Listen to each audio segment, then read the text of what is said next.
मैं मुज़फ़्फ़र हुसैन आज का टॉपिक लाया हूँ एक्सेल एकदम शुरू से सीखें। तो चलिए वीडियो शुरू करते हैं। एक्सेल एक स्प्रेडशीट है, इसे डेवलप्ड किया है माइक्रोसॉफ्ट ने। इसके ऑनर बिल गेट्स हैं। एक्सेल माइक्रोसॉफ्ट ऑफिस का एक पार्ट है। ये एनालिसिस और डॉक्यूमेंटेशन के लिए बहुत ही पावरफुल सॉफ्टवेयर है। इसमें बहुत सारे फार्मूला इस्तेमाल किए जाते हैं।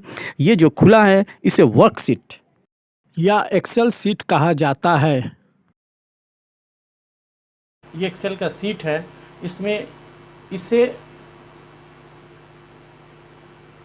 टैब कहा जाता है, पैनल भी कह सकते हैं। इसे रिबन कहा जाता है। इसका नाम रिबन हुआ। ये जो आप देख रहे हैं ये एक फ़ॉन्ट का ग्रुप हुआ। जैसे ये अलाइनमेंट का ग्रुप हुआ, ये पूरा अलाइनमेंट का ग्रुप हुआ। ये क्लिपबोर्ड का ग्रुप हुआ। ये नंबर का ग्रुप है। ये नंबर एक ग्रुप हुआ, इसके अंदर में ये सब है। अलाइनमेंट इसके अंदर में ये सब है। स्टाइल्स इसके अंदर में condition formatting, format table, cell styles, ये सब आते हैं एक स्टाइल्स ग्रुप के अंदर में। इसे नेम बॉक्स या सेल रेफरेंस या सेल एड्रेस कहा जाता है। इसका नाम फंक्शन है। ये फार्मूला बार के नाम से जाना जाता है।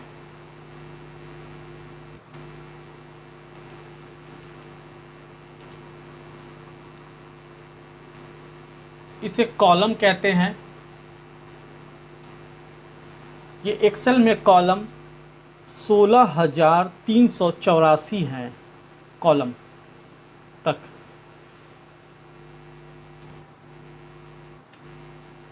इसे रो कहते हैं। तो टोटल रोज एक सीट पे 10,48,576 है। ये सेल, जिस सेल पे हम कर्सर को रखते हैं वहाँ पर ये सेल एड्रेस या सेल रेफरेंस या नेम बॉक्स बदल रहा है। नाम इसमें चेंज हो रहा है, कुछ ना कुछ बदलाव हो रहा है। ये देखिए, ये इसलिए हो रहा है कि जहाँ पर रख रहे हैं वहाँ से कॉलम में से जिस लेटर के सामने वो लेटर और जिस रो में से जिस नंबर के सामने वो नंबर, दोनों मिलने पर एक सेल बनता है और उसका ये नाम हो जाता है। इसलिए इसका नाम है नेम बॉक्स, सेल रेफरेंस या सेल एड्रेस। तो एक सीट पे टोटल सेल्स कितने हैं आपको अभी बताया मैंने कि कॉलम है 16,384 और रोज़ हैं 10,48,576। अगर दोनों को मल्टीप्लाई कर दिया जाए तो टोटल सेल का पता चल जाएगा एक सीट पे।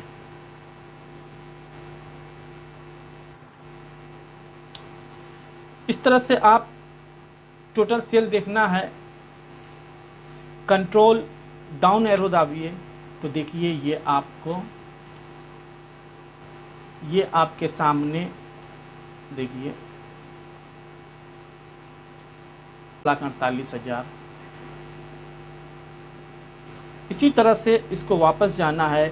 Control plus up arrow, control plus up arrow से ये फिर 1 से शुरू हो जाएगा। उसी तरह से आपको कॉलम देखना है लास्ट तक तो कंट्रोल प्लस राइट एरो, ये देखिए वापस जाना है कंट्रोल प्लस लेफ्ट एरो, ये अब आ गए।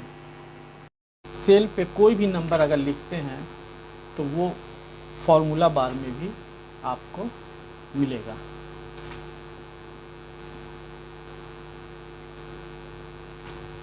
ठीक उसी तरह से अगर हम सेल पे संडे लिखते हैं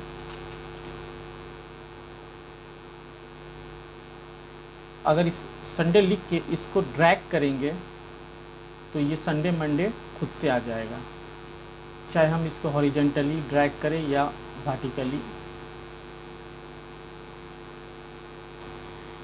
पॉइंटर, एक्सेल में पॉइंटर 3 तरह का होते हैं। एक जिससे ड्रैग किया जाता है, दूसरा जिसके जरिए सिलेक्ट किया जाता है और तीसरा जिससे डेटा को हम मूव कर सकते हैं एक सेल से दूसरे सेल के तरफ।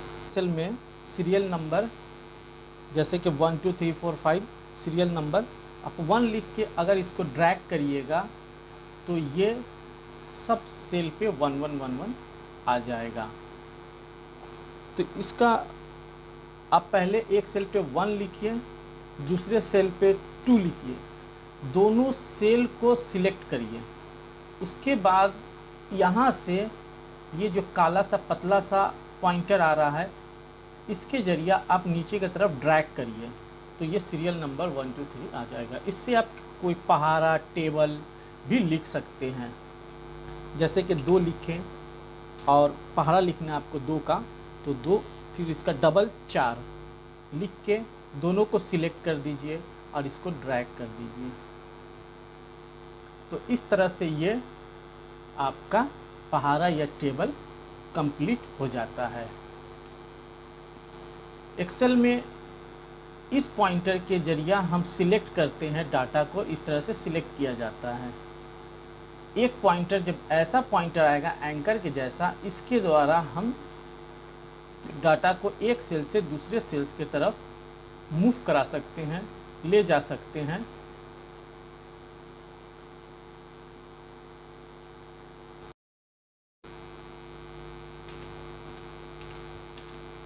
और इस पॉइंटर की तरफ जो पतला सा आ रहा है यहाँ नीचे, इसे ड्रैग कर सकते हैं। इस तरह से आपने देखा कि सेल पे ड्रैग कैसे किया जाता है और पॉइंटर कितने तरह का होता है। अब हम क्या करते हैं कि ये जो सारा लिखा हुआ डाटा है इसको हम मिटा देते हैं, डिलीट कर देते हैं, सिलेक्ट कर लेते हैं और इसको डिलीट बटन दबा के क्लियर कर लिया। अब मैं क्या करता हूँ कि कोई नंबर यहाँ पर ही सेल पे पुट करता हूँ, 2 3 4 5। अब यहाँ पे मुझे रिजल्ट चाहिए, इस सेल पे रिजल्ट चाहिए। तो मैं अगर इसको डायरेक्ट उंगली पर ऐड करके यहाँ लिख दूंगा तो इसे मैनुअल कहा जाएगा। अगर मैनुअल कहा जाएगा, जो सेल पे मैं अगर नंबर चेंज करूँ, जिस सेल पर नंबर चेंज करूँ तो ये मेरा रिज़ल्ट चेंज नहीं होगा। देखिए 2 3 5 4 9 9 और 5 14 14 यहाँ लिख दिया। अगर मैं इस सेल का नंबर चेंज करके 9 करता हूँ तो रिज़ल्ट चेंज नहीं होता है। इसका नंबर चेंज करके 4 करता हूँ तब भी रिज़ल्ट चेंज नहीं होता है। तो ये मैनुअल तरीक़ा से ऐड किया गया है। जो सेल पर कोई दूसरा नंबर लिखेंगे तो रिज़ल्ट नहीं बदलेगा। अगर हम इस यहाँ पे आप देखिए, तो आप देखिए इस नंबर का रिज़ल्ट हम यहाँ चाहते हैं तो बराबर का निशान दिया और इसका सेल रेफरेंस आप C, इधर से C और इधर से 6 C6 हो गया, प्लस का निशान दीजिए, फिर यहाँ पे क्लिक करिए तो ये D6 हो गया। इस तरह से हर सेल का हम सेल पर क्लिक करके सेल रेफरेंस ला लेंगे और इंटर प्रेस करेंगे। ये देखिए रिजल्ट आ गया। किसी भी सेल का नंबर को अगर हम बदलते हैं तो मेरा रिजल्ट भी बदलेगा।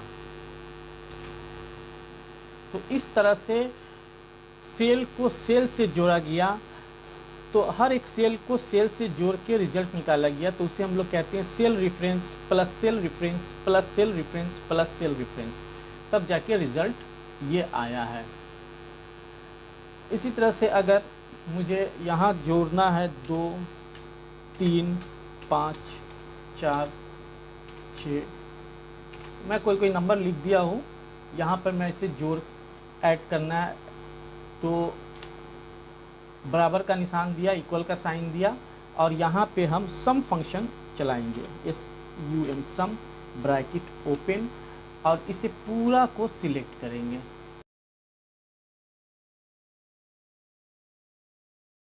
और इंटर प्रेस कर देंगे तो मेरा रिज़ल्ट आ जाएगा। देखिए सम फंक्शन में ऐसे क्या, यहाँ पे हमने क्या किया कि एक एक सेल को जोड़कर ये रिज़ल्ट लाया हूँ, लेकिन यहाँ पे क्या हुआ कि बराबर का निशान देके सम लिख के और सेल रेंज दिए। तो सेल रेंज होता है क्या कि जो पहला सेल हुआ, जैसे J, ये J पे है और इधर 4 पे है, तो J4 और लास्ट का सेल ये J9। अब बीच का सेल का ये कॉलन, ये सेल, ये कॉलन ये बताता है कि all cell between first and last cell, ये कॉलन का मतलब यही होता है। तो इसलिए सेल रेंज इसे कहा जाता है। आप इंटरप्रेस कर दीजिए, रिजल्ट आ गया। इस सेल पे आके मैं कुछ नंबर टाइप करता हूँ, जैसे 3, 4, 5, इसी तरह से कुछ नंबर लिख देते हैं। लिखने के बाद यहाँ पे हम ऑटो सम का फॉर्मूला लगाएंगे, बराबर का निशान देके। ये ऑटो सम है, एडिटिंग में मिले, एडिटिंग ग्रुप में है, इस पे जाके सम करेंगे और इंटरप्रेस कर देंगे। तो इस तरह से भी हम इसको एडिशन कर सकते हैं। तो देखिए आपने कि किस तरह से मैंने 3 तरीक़ा से ऐड करके आपको बताया। एक केस अलग अलग सेल को जोड़ा, cell reference plus cell reference plus cell reference, एक सम फंक्शन का यूज किया, दूसरा ऑटो सम का यूज किए। सब्ट्रैक्शन देखते हैं, घटाया कैसे जाता है। कोई नंबर यहाँ लिखा और यहाँ पे कोई नंबर लिख दिया। तो सब्ट्रैक्शन 2 नंबर में होता है, माइनस प्लस को घटाए या प्लस माइनस को घटाए। बराबर का निशान देंगे और ये दिया और माइनस ये, देखिए रिजल्ट आपके सामने -2। मैं नंबर यहाँ पर चेंज कर देता हूँ तो देखिए रिजल्ट भी बदल गया। देखिए रिजल्ट भी बदल गया। यहाँ बड़ा कर देता हूँ तो देखिए रिजल्ट माइनस में आ गया। तो इस तरह से हम सब्ट्रैक्ट कर सकते हैं 2 सेल को, एक सेल को दूसरे सेल से सब्ट्रैक्ट कर सकते हैं। अब मल्टीप्लाई करना है कोई नंबर को, ये नंबर को मुझे मल्टीप्लाई करना है। तो बराबर का निशान दिया, इक्वल का साइन दे के, ये cell reference into cell reference, enter, देखिए आ गया। अब यहाँ पे हम नंबर चेंज करके देखते हैं। देखिए देखिए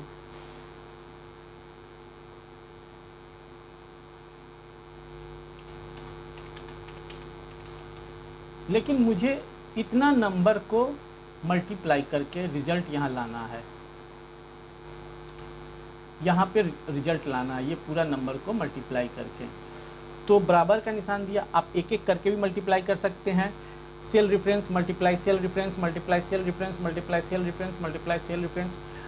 बराबर का निशान देख के सेल पर क्लिक करिएगा तो यहाँ सेल रेफरेंस आ जाएगा, मल्टीप्लाई का निशान दीजिएगा। इस तरह से सबको करके आप इंटरप्रेस करिएगा तो हो जाएगा। एक तरीका और है, से ज़्यादा को मल्टीप्लाई करना है तो आप प्रोडक्ट लिखिए, PRODUCT, आप ब्रैकेट ओपन करिए, आप पूरा का सेल रेंज दे दीजिए, अब ब्रैकेट बंद कर दीजिए, इंटरप्रेस करिए, देखिए रिजल्ट आपके सामने है।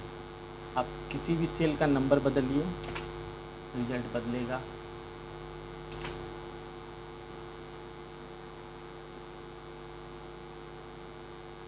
देखिए 0 करते हैं तो सब 0 आंसर हो जाएगा। तो इस तरह से मल्टीप्लाई कर सकते हैं।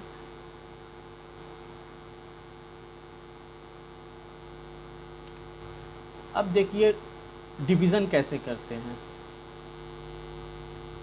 जैसे कोई नंबर दिया और यहाँ डिवीज़न करके लाना है तो बराबर का निशान दिया, cell reference front slash cell reference आ गया।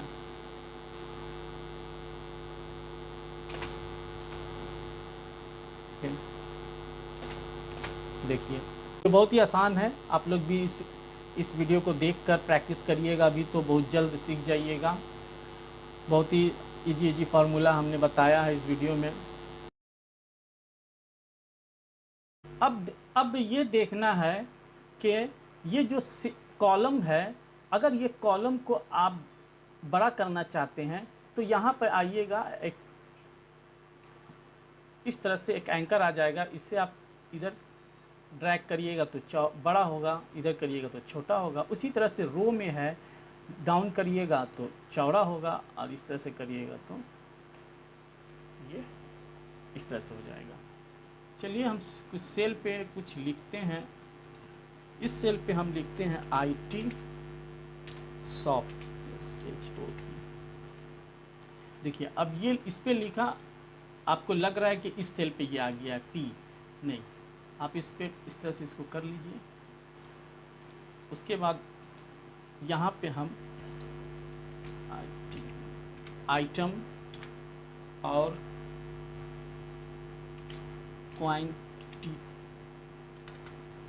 क्वांटिटी शॉर्ट में लिख दिए हैं।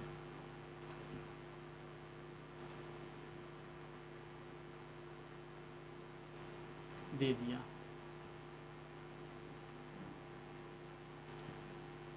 आइटम हमने लिखा mouse, MOUSE, 3 piece,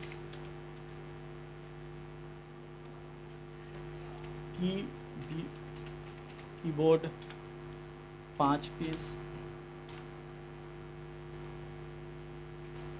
RAM 6 piece,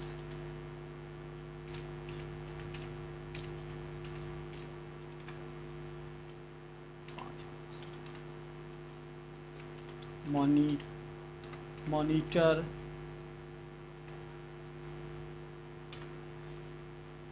7 piece,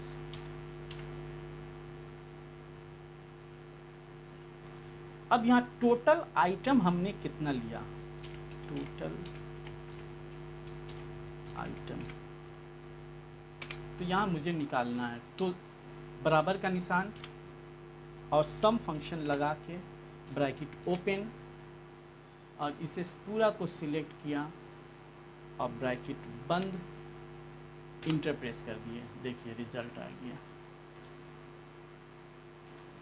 देखिए हमने यहाँ ये सेल खाली है, मुझे ये सेल पे करना है और यहाँ से उठा के, तो पहले मैं बताया हूँ कि एक्सेल में पॉइंटर 3 तरह के होते हैं, एक सिलेक्ट करना, एक ड्रैग करना और एक मूव करना। इससे आप यहाँ ऐसे ला सकते हैं।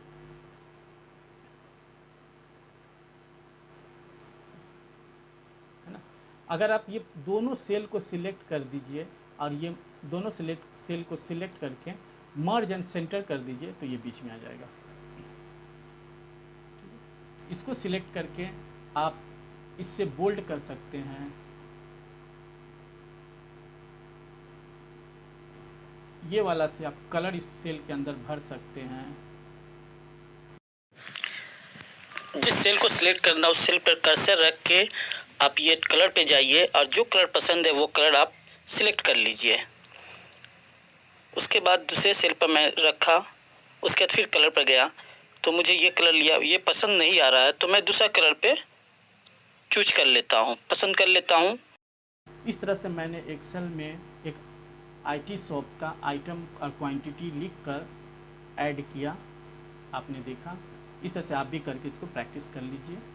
मल्टीप्लाई करते हैं तो एक चार्ट बनाते हैं,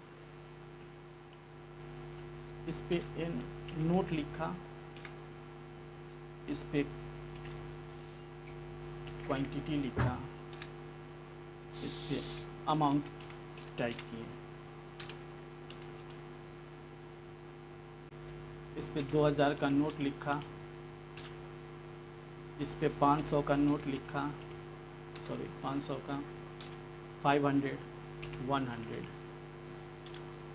50 और यहाँ पे कॉइन।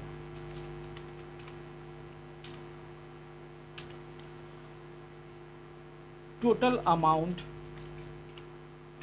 हमें जानना है, तो किस तरह से जानेंगे।